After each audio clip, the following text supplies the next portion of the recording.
Hello and welcome to the webinar, What Brands and Retailers are Looking for from Their Leather Suppliers, brought to you by ILM in association with raw materials pricing website, The Sour Report. My name is Isabella Griffiths and I'm the editor of International Leather Maker, the leading leather industry business information brand. I would like to acknowledge our webinar sponsor, Oekotex, and Dr. Dominik Kinschel, Product Manager for Standard 100 and Leather Standard at Oekotex, will be one of the presenters today. Our three presenters in this webinar will cover a wide range of topics around material sourcing and what tanners can do to better meet brands and retailers' expectations and needs, from sustainability and end-of-life considerations to traceability and, of course, touching on the appeal of leather as a natural, long-lasting material. Just before I hand over to our speakers, I would like to give a brief introduction to International Leather Maker and a brief overview of what the Sour Report covers. ILM serves the global leather supply chain across several media platforms, online and through a number of other digital formats, as well as 6 printed magazines. The website, internationalleathermaker.com, is updated several times daily with the latest industry news, views, and information. Keep an eye out for further upcoming webinars and other digital events, which will be announced on our website. We also broadcast a series of industry-specific, free-to-download podcasts, which form part of our View from the Top series. You can access all the podcasts by visiting the website homepage. The Sour Report was founded in 1985 and is an online raw materials pricing, analysis and trends website, which is updated daily from a network of sources from around the world for its paid subscribers. It provides valuable market information, such as hide and skin prices, and is a useful tool for traders, tanners, brands and retailers, OEMs, as well as associated suppliers. Now I'd like to introduce today's presenters. The first presentation will be by Dr. Dominik Kinschel, Product Manager for Standard 100 and Leather Standard at Oekotex. He will be giving an overview on why transparency in the leather supply chain matters and how to achieve it. The second presentation, titled The Beauty, Versatility and Sustainability of Leather, will be made by Rodrigo Henriquez, who is part of the management team at Leather Naturally. Finally, Nina Conrad, co-founder and sustainability manager at leather goods brand Leit Held, will talk about traceability in the leather industry from cow to product. The presentations will be followed by a brief Q&A session. I will now hand over the webinar to our first presenter, Dr. Dominik Kinschel. Hello, everybody. Thanks a lot, Isabella, for your kind introduction. I would like to talk in the next few minutes about why transparency in the leather supply chain matters and how to achieve it. My name is Dominik Kinschel, and I'm the product manager for the Leather Standard and the Standard 100 at the Oekotex Association.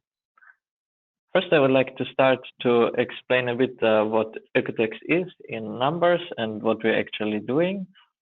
And here I would like to start. So we are an organization with 18 independent textiles and leather testing institutes. We operate in over 100 countries worldwide and currently work with around 16,000 businesses. And since our foundation, we issued already over 200,000 certificates for leather and textile goods. To check a bit what we are actually doing in more detail. So our work is comprised of 3 main pillars, which is input control, process control, and output control. And let's start with input control. There we have our Eco Passport, which is an independent certification of any input chemicals for the leather and textile manufacturing. Then if you look on the process control side, we have a STEP, which is our facility certification, ratings facilities for environmental standards, chemical use, and other factors. I will talk more about that later on. Then we have Detox to Zero, which focuses on the wastewater. And then on the output control side, we have Oekotex Made in Green, the Oekotex Leather Standard, and the Standard 100. So the Standard 100 and the Leather Standard are purely focused on the product safety and test the final product, including each of its components for consumer safety. And the Made in Green is a nice combination of the STEP and Leather or Standard 100, which adds the feature of traceability. I will also tell more about this later on in our presentation. With this, I would like to lead to what are actually the current challenges for companies and suppliers in the apparel industry. And if you look at the McKinsey survey, we see that 56% of the CPOs, apparel and footwear companies, see transparency and sustainability as the top priority for the next years. Also, 65% of them expect to achieve full traceability from source to store by 2025. And this is a big challenge for many companies because, as we know, the leather as well as the textile supply chains are often complicated, and even for the acting parties, not easy to fully understand and trace them. You can see on the map behind. And in addition, we also have the challenges for the consumers nowadays, which are seeking more and more for transparency. They want to know where their products come from. Are they produced in safe working conditions? Are the workers get fair wages? Is there certain safety standards in the manufacturing processes? And in order to address all these points, we at Oekotex founded the Made in Green product, which I would like to explain now a bit more in detail.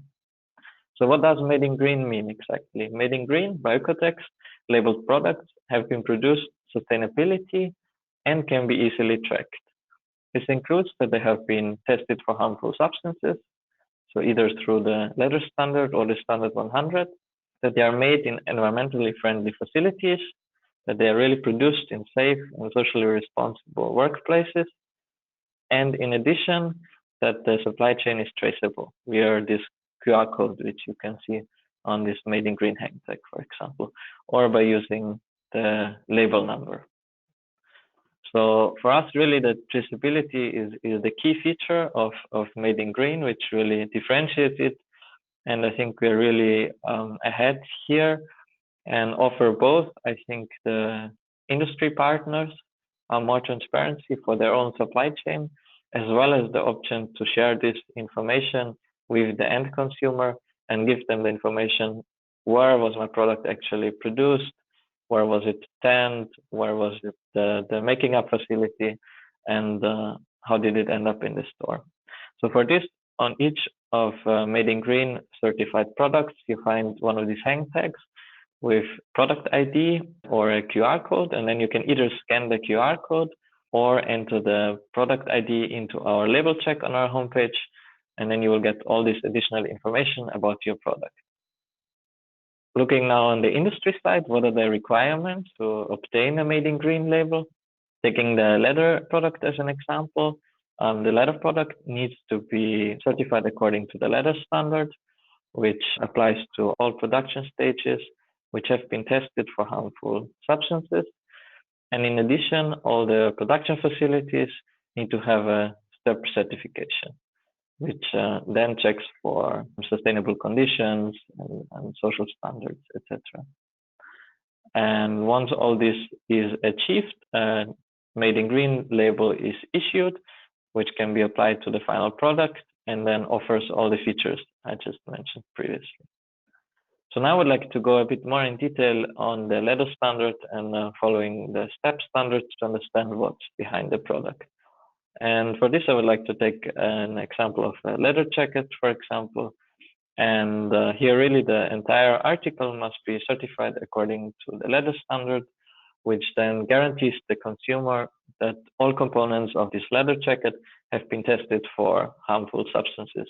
And the test criteria we test to are updated annually and far exceed the legal requirements, so it can also help companies with compliance. Then to look at the basic elements, what's behind a leather standard certification. It's a standardized worldwide scheme, so really all over the planet we apply the same limit values, the same standards. We work with independent test institutes, which have a very strict quality assurance to make sure of the highest standards. We have an annual reassessment, so the validity of a leather standard certificate is 1 year. We have regular control tests of the product. Also, synergetic effects are part of the certification, and one-site visit. So also the manufacturing facilities are visited by an independent quality assurance officer to check the information provided during the application and to get more details about the factory. All this is a modular system, so it can be applied to each production step in the whole supply chain. And we carry out also operational quality management. With this, I would like to move to STEP and quickly introduce you to the STEP certification system, which is for any facilities involved in the leather or textile supply chain. And it's built on these 6 main pillars, which are environmental performance, health and safety, social responsibility, environmental management, quality management, and at last, chemical management. So a manufacturing facility gets assessed on all these 6 pillars, and then they need to reach a certain score to pass. And in addition to this kind of scoring system, Oekotex also provides them suggestions for further improvements to increase the scoring upon the next round of certification. To summarize, in order to obtain this full supply chain traceability, a product needs to be leather standard certified, and all the involved production facilities need to have a STEP certification. And then on top of this, currently still for free, one can obtain the Made in Green label for the final product to offer this traceability to the customers. With this, I want to thank you all for listening. Thanks. Thank you very much, Dominik, for outlining Oekotex's work and relevance to brands, retailers, and companies. That was very interesting indeed. Thank you. Thank you. Next up is Rodrigo Henriquez. Good morning or good afternoon. On behalf of Leather Naturally, I kindly welcome you all to this webinar. A special thank you to ILM for the invitation. Please share your questions with us, and I will try to get them answered at the end of the presentation or via email afterwards. My name is Rodrigo Henriquez, and in addition to my job in a global chemical company, I am a member of the management board of Leather Naturally. In the next 15 minutes, I will explain who we are, why we exist, what we do, and why leather is such a unique and sustainable material that belongs in a circular and responsible society. Who are we? Leather Naturally is a global non-profit organization with members from all over the value chain. Members include meat packers, hide and skin traders, leather manufacturers, chemical companies, machinery companies, test houses, and various associate members like country leather associations.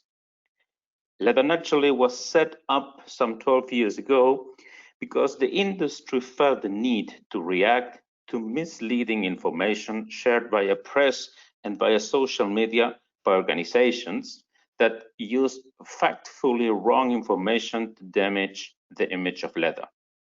Today, Leather Naturally is run by a management board made up from volunteers from its members. What do we do?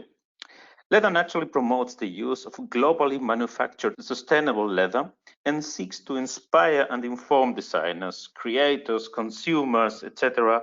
about its beauty, quality, and versatility. To do that, Leather Naturally is focusing on 2 main things, which are education or information and promotion. We're very pleased and proud that in July this year, we launched a brand new website with all kinds of fact sheets and background information about the benefits of leather, the environment, about manufacturing, etc.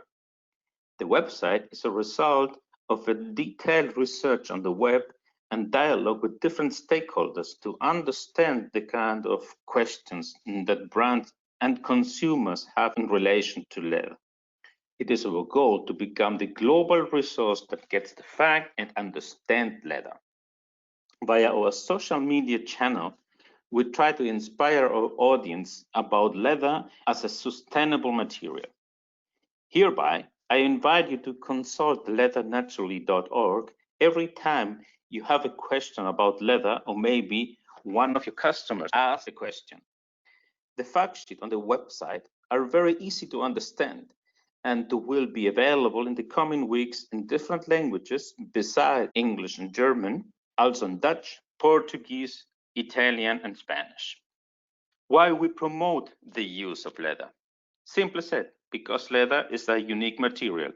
Leather with a history of approximately 5,000 years is the oldest example of recycling, already used by the old Egyptians. Leather is a material that is made either from wholly recycled or partly recycled components, does not call finite resources. Leather is a material that lasts a long time, maybe even over several generations, and that gets better with age. Leather is a material that it's easy to maintain, can be repaired, and at the end can be also recycled. Leather is a material that is versatile and can be used for many different uses. Leather is something that we know it's responsibly made by an industry that is constantly innovating for change and improvements.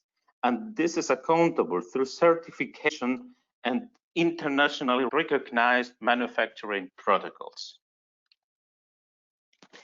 In total, an estimated 7.3 million tons of hides are produced each year. And as a byproduct from the food industry, it is good to realize that an increased demand for leather will not increase the availability of hides and skin. And there is no economic incentive for farmers to breed more animals. In relation to this, a lower demand on leather will result in an increasing amount of landfill, which has been seen in the recent months due to the COVID-19 situation. As such, we believe we have an ethical duty to ensure that as long as humans consume dairy and meat for their protein needs, we should upcycle every hide and skin into leather instead of downcycling or wasting it. Just imagine, the leather would not exist. Imagine the pile of waste that we would generate if we would send the unused hides to landfill. Leather is an upcycled material, as I said, with unique characteristics that fits perfectly in a modern society. It is a mutual challenge to be able to explain the story to the consumer based on facts instead of myth. Only by being able to explain the true story about leather, we will be able to become more proud of this material and realize that leather is a modern material suitable for a responsible society. But the usefulness of leather and its sustainability for use today extends beyond simply being a recycled material. To have true purpose, we should be using material that not only lasts a long time and wear well, but can be repaired, repurposed, and ultimately recycled. Leather is a long-lasting material. Did you know that various airlines use leather seating in their airplanes because they can simply be cleaned with a drop of cloth compared to textile seats that need to be dry cleaned and be re-fireproofed every 6 months? We know that some airlines have their leather seats in short-haul trucks replaced after 10 or 12 years. This is a big difference if we compare with textile seats that are said to last 3 to 5 years. With a changing society where repairability and recyclability becomes more important, leather is the perfect material. Leather is the perfect candidate for design for recycling. At the start in the product life cycle, we see designers more and more creating products that can be repaired, making a zip easy to replace, for example, so that the broken component does not limit the life of the end product. In footwear, we have conversation with designers and developers who are looking at every component, every stiffer or filler to understand if that compromises the ability of the finished product to be repaired or restored. We are starting to see a full deconstruction of the process that starts with not just the end point in mind, but the evolution of the product on its journey. A good approach to also help safeguarding our planet could be create, wear, repair, repurpose. Or maybe we can say use less, use better, use leather. I'm going to tell you something now about our website.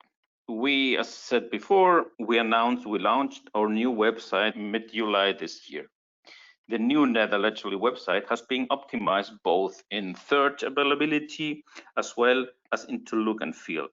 It is really easy to navigate, and it's oriented less to the leather industry itself, but to consumers, designers, journalists, etc. Also educators who are increasingly coming to us to clarify their questions and concerns about leather. We have put special emphasis in including enough real useful information, and I want to highlight the following fact sheets. There are 10 fact sheets that deal with the following contents: benefits of leather, why use leather as a recycling material, the sustainability of leather, everything you need to know about leather, leather and its alternatives, leather terminology, how leather is made, summary of the different types of tanning, and the last one is, where does leather come from? As I said at the very beginning of my presentation, they are already available in English and German, being translated in Italian, Portuguese, Spanish, and I think we will also dare to translate in Chinese in near future. I invite you to consult them, use them, and help us to promote and spread the appreciation and good name of leather, understanding that we have an ethical duty to use this byproduct to create a unique material. Below is an example of how one of these fact sheets look like. I have taken one of the sensitive subjects of labeling, or as we have called it, when leather is not leather. We want to stress that leather naturally, or in the leather industry, has nothing against any other alternative or against vegan materials. In fact, many of the final leather articles are combinations of different materials, which is adding variety to brands and creating new challenging articles. But we feel that consumers have the right to understand what kind of material is used in their shoe or in a bag, as mostly alternatives are made from plastic or use plastic to strengthen the material. It is questionable if customers would have chosen this alternative material when they would know it is made of plastic. It is therefore that we kindly invite you to look further than the label to understand the source material and make the right decision suiting your personal interests. And to finalize, I would like to briefly introduce you to a new type of promotion Leather Naturally is doing. We have created our online digital platform. The name is Matcha, which is a kind of oracle of leather design and culture that constantly inspires through its interviews, features, and articles that report on everything from startups that are recycling leather to icon cars and the best vintage stores for leather jackets, for example. With this campaign, Leather Naturally is elaborating digital communication aimed in particular to capture two categories of consumers, considering strategic to promote consumption in the coming years, the so-called Gen Z and the millennials. The basic idea is to let the new generation know and appreciate the value of leather through a communication project that speaks the language and that involves all social networks. We have managed to gain and maintain an interesting amount of followers, especially in our channels on Instagram, Facebook, and Twitter. Please follow us. To better understand what I'm talking about, I will show you now a very short video of approximately one minute, so you have a better understanding on what Matcha means and do.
Thank you very much for listening. We kindly invite you to subscribe to various social media channels of Leather Naturally and Matcha, including a subscription to our newsletter, to stay tuned. Thank you very much. Thank you very much, Rodrigo, for this update and overview of Leather Naturally's work, and especially its relevance in terms of being a valuable resource for brands. Thank you. And now for our final presentation from Nina Conrad. Good afternoon. I am happy for the opportunity to speak in this webinar and to share my insights into my work. To begin with, I would just like to present myself shortly. I have been working in the leather industry for several years now, focusing on traceability and sustainability in the leather supply chains. A few years ago, together with a friend, I asked myself why you can get organic meat in the supermarket with the name of the farm on it, but there is no organic version of the leather. In Europe, since the BSE scandal at the end of the 1990s, ear tagging is mandatory for all farm animals, and this should therefore also mark the animal's hide. We wondered why the traces of an animal's hide get lost in the long supply chain of making leather. For this reason, we started a project called FIN and looked at the leather supply chain from the back. We started with the animal and followed the trail of a cow that grew up on an organically certified farm in suckler cow husbandry. The slaughter was carried out at a large Swiss meat producer, and the hide ended up at the biggest Swiss hide dealer called Centravo. We found out that at the slaughterhouse, no difference is made between the individual hides. It just all ends up in the same pot. And at the hide dealer, the hides are sorted according to criteria like weight, but not origin. The hide dealer became our key partner, who separated and collected the organic hides for us. He had the opportunity to do this because he had access to the animal traffic database, and at the same time he had received from the slaughterhouse the ear tag numbers of the animals according to our criteria. So he could kind of match them. The collected hides were then delivered to a tannery in Tuscany, where they were vegetable tanned in one batch to ensure its traceability, and then processed into products. Vegetable tanning seemed the most sustainable tanning method for us, and also the only logical option in this project, where nature was in the center. The leather we obtained was the starting point for the products we later designed. A few years later, I started a new supply chain in Germany to go one step further and include the issues of regionality, animal transportation, and slaughterhouse as well. Together with two designers, I founded Leit Held. A big difference to my former project was that the two co-founders had clear ideas about the materials or the material that they wanted. So we kind of had to find the right animals and tanning process to produce this material. We found them all in southern Germany and collaborated with a medium-sized regional slaughterhouse that became our key partner. This slaughterhouse only processes meat from animals that have been raised responsibly on organic farms and have lived within a radius of 35 kilometers. Separation was therefore only minimally necessary. We primarily did not want calf hides, but all hides he processed or he had fulfilled our criteria. The slaughterhouse does the conservation of the hides for us and delivers them in batches directly to the nearby tannery. The production of the final goods also takes place in Germany. My intention with Leit Held was to build a supply chain that is scalable, at least to a certain degree, and that the leather and also the raw hides can be used also by others. This is why I started the platform Traceable Leather, to make this intention become reality. I quickly had inquiries from small brands who were interested in this kind of leather, and I therefore produced small quantities and the quality that was in high demand. Later on, I also received inquiries from larger companies for which I do specific productions. They need leather for belts, bags, sneakers, and jackets, and hence totally different qualities. I quickly realized that no leather dealer or tannery offers leather in the same consistency regarding traceability as I do. And there are good intentions, actually, but often they fail because of the limits imposed by the currently functioning industry. I will talk about some of these limits in detail later, but first, the needs of the brands. The brands that reach out to me all have different wishes and ideas that their leather should fulfill. What they all have in common is that they want leather from animals that had a good life. And furthermore, they want local production, meaning that no raw hides are flown in from overseas, and the shortest possible distances also between the individual production steps in order to keep CO2 emissions as low as possible. But beyond that, the requirements differ a lot. For example, there is a sneaker brand, and they basically want the same leather with the same properties and qualities that they have used in recent years. This also means that they want to work with the same tannery as they have used to. And this tannery works with chrome and is LWG Gold certified. And apart from that, they are very happy with their current leather production and do not want to change anything, at least not for the moment.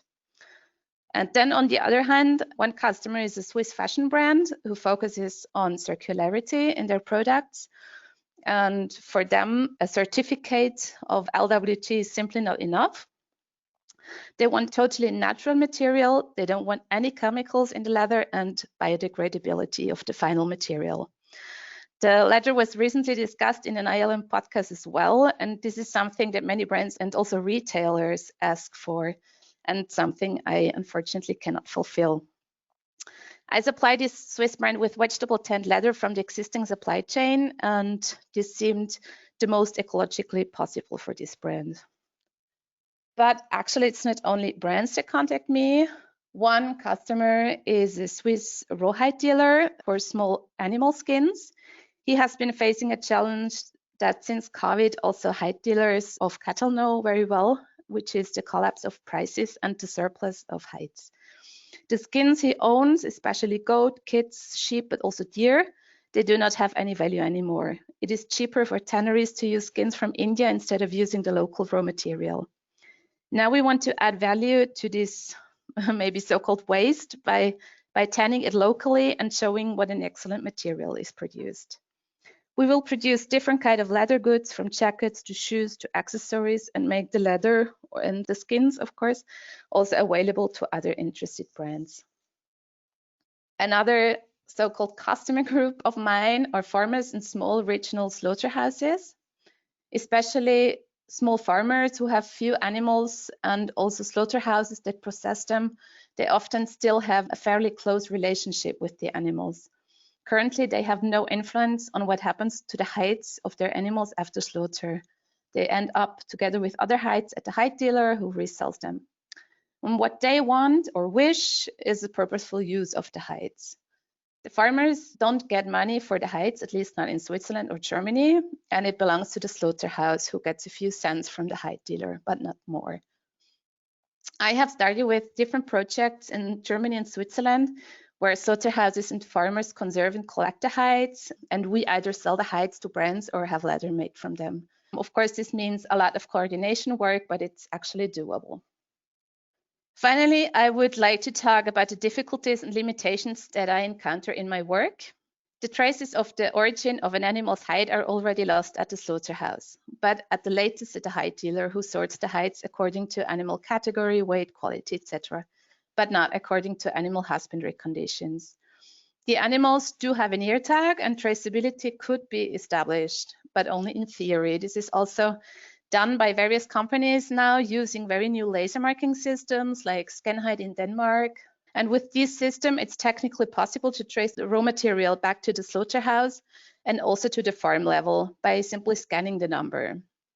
But on the one hand, however, the tanneries, factories, brands, or consumers, they cannot do anything with the number. They don't have access to the animal traffic databases of the individual countries. And on the other hand, even though one could find out the origin of an animal, that does not mean by far that the animal has been raised responsibly. Hence, even though a very technical system is now implemented at those plants, hides from responsibly raised animals cannot be selected and sourced. For this reason, a separation of organic, non-organic has to be done manually at the moment. And then, of course, the question arises immediately, who pays for this additional effort in a system where price rules? Actually an unnecessary question because nobody does. In addition, brands have no influence on where a tannery buys its hides. The structures are deadlocked. The hide dealer buys the hides from specific slaughterhouses. The tannery buys the hides from specific hide dealers. The brands buy the leather from the tannery or from a leather dealer. The fact that a brand buys the hides itself, as I do, is met with rejection by many tanneries. It presents them with new challenges and a rethink of the production process. Other difficulties that I encounter are also the structures in the individual tanneries. They have very large drums in order to be able to process as much as possible.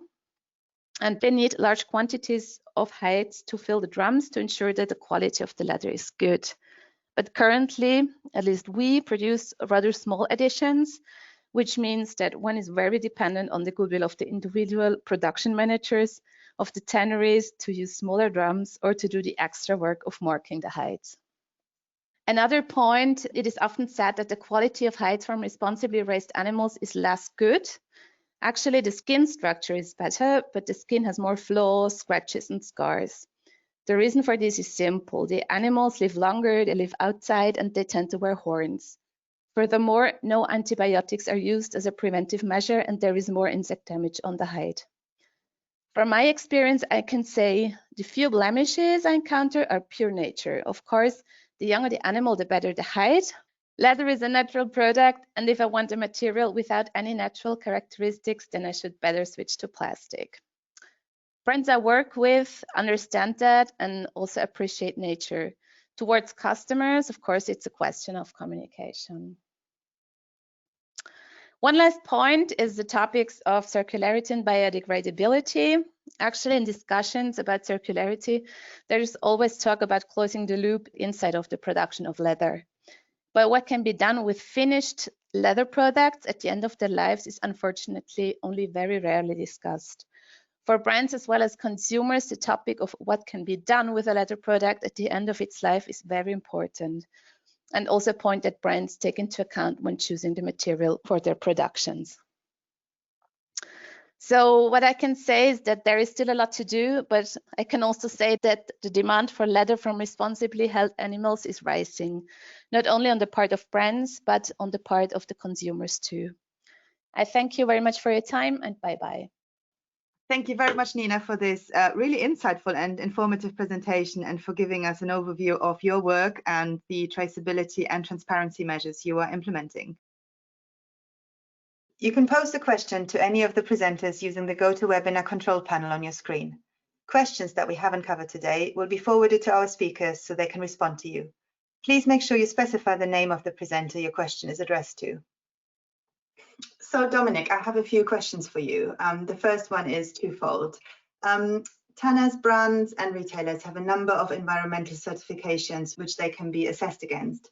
What is different about Oekotex's Made in Green label that would persuade these companies to be accredited against the label? And who pays for the certification of the leather supplier who wants to supply a brand or a retailer? Thank you. So I think the main difference from my perspective is that Made in Green by Oekotex really offers this supply chain transparency and traceability via our Oekotex label check to the consumer. And really through this, I think consumers can make fully informed purchase decisions. And here I think it's important to note that Made in Green is currently free of charge. And regarding the pricing of our other products, Oekotex offers this modular pricing model, which means that the costs can be shared along the whole supply chain if all materials that are used are certified.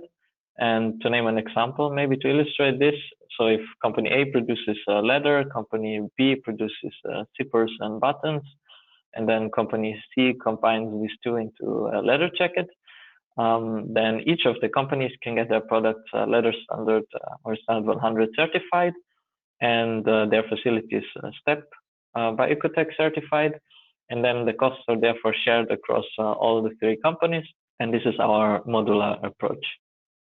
Yeah, okay, that makes sense. Yeah, thank you for explaining that.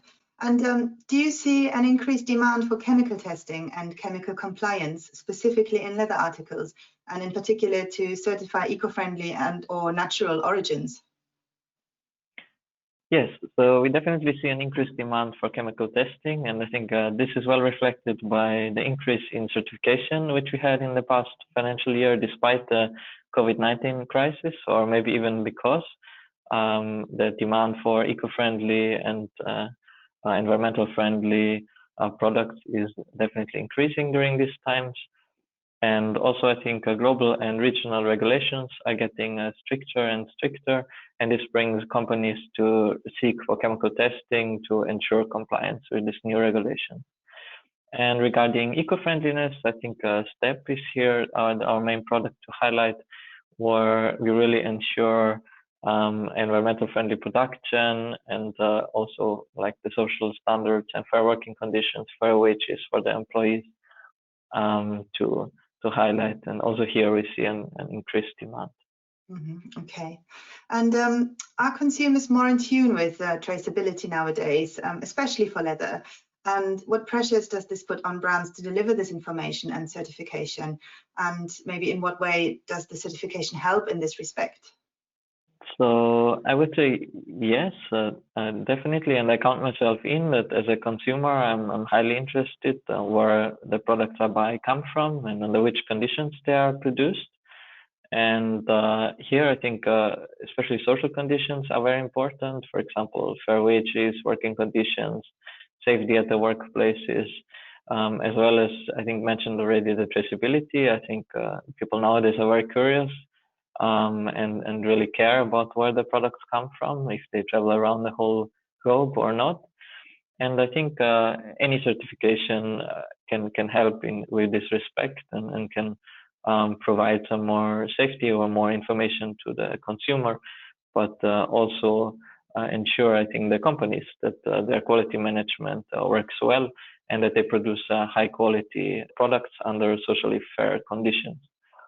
And we at Oekotex think that many companies are willing and open to be more transparent, but lack the tools for it. And this is where certifications like Made in Green by Oekotex can come into play and really give the tool to the companies to help them both increase their own transparency and increase the transparency towards the consumers by revealing the whole supply chain.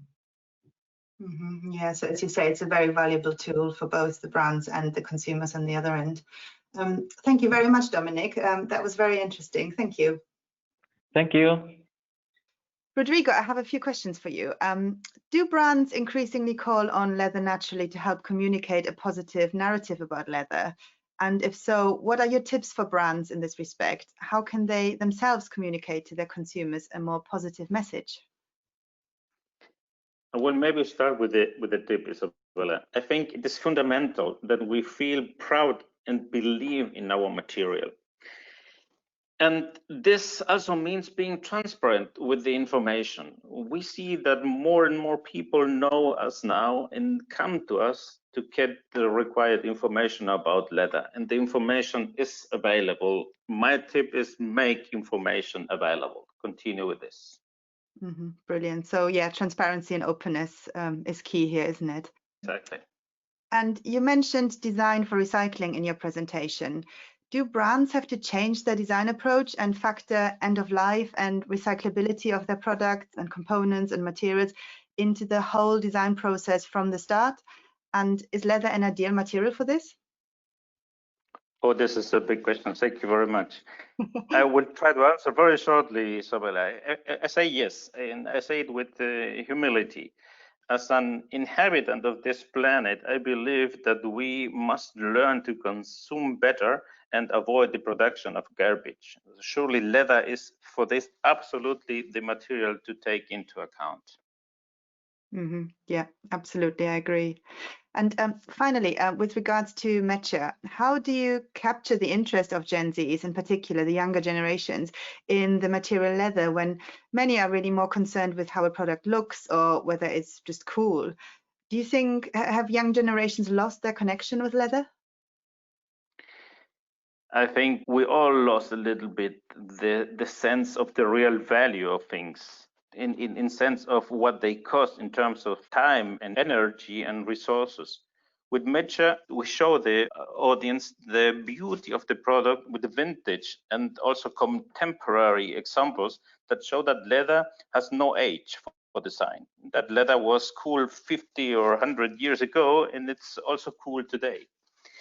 So I hope that we all rethink our approach, not only for leather, but also in consumption in general. Absolutely, and learn that leather is definitely cool, isn't it? Absolutely. Yes, great. Well, thank you very much for that, Rodrigo. Thank you, Isabella. Nina, I have a few questions for you following on from your presentation.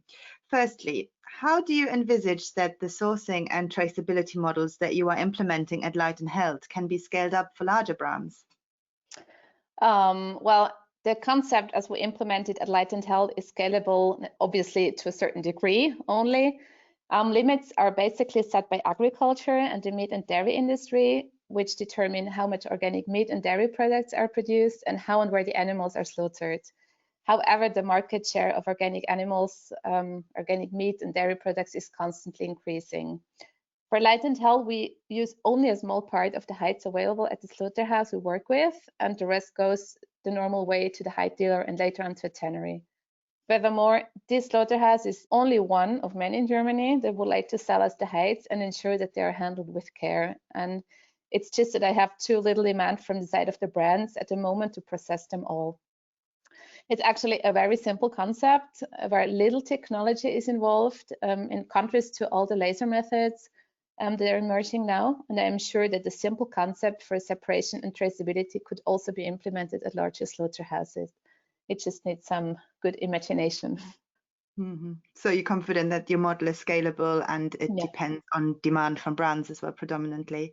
But to dig a little bit further on this topic, can a business model such as that of Leit Held truly work if a brand was sourcing leathers from developing countries? That's a very good question. It depends very much on which developing countries are meant exactly. I think that in African countries, it would certainly be easier to implement than in India or Brazil. But there too, one would first have to take a close look at the local structures, as I have done in Germany and Switzerland, and dig really deep. And I'm sure one would find good opportunities to implement such a project. But one has to start from scratch. There is no implemented structure. At the moment, I'm focusing on Germany and Switzerland to give the European leather industry a start, and there is still so much potential here, actually. And another point is also one could also consider why a brand wants to buy its leather from developing countries and not from Europe. Yeah, that is very true. Thank you for that explanation. And finally, do you think that many consumers, brands and retailers believe that they are stopping animal slaughter by not using leather? Or wouldn't those animals obviously be culled for the food industry anyway? How can we communicate this? Yeah, it's a misunderstanding that I'm really surprised is extremely widespread. Actually, in the early days of Leit Held, we conducted a major survey, and over 50% of the people did not know that the hides that are later processed into leather come from the meat and dairy industries. It's perceived as it was like a parallel industry for cows that are only processed to leather. It is therefore not surprising that people think they can save animals by not using leather. There are regular reports in newspapers, magazines, and also on television about the leather industry that also confirm this. And if a film documents live animal transports and the subtitle is Leather for Germany, actually this is simply very misleading. And in this specific documentary, the consumption of meat was not mentioned, not even once. Yeah.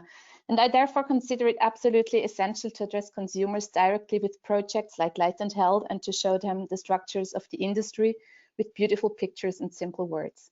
Great. Thank you very much, Nina, for clarifying all these additional points. That's been really interesting and yeah, quite a revelation on many points. Thank you very much, Nina. Thank you, Isabella.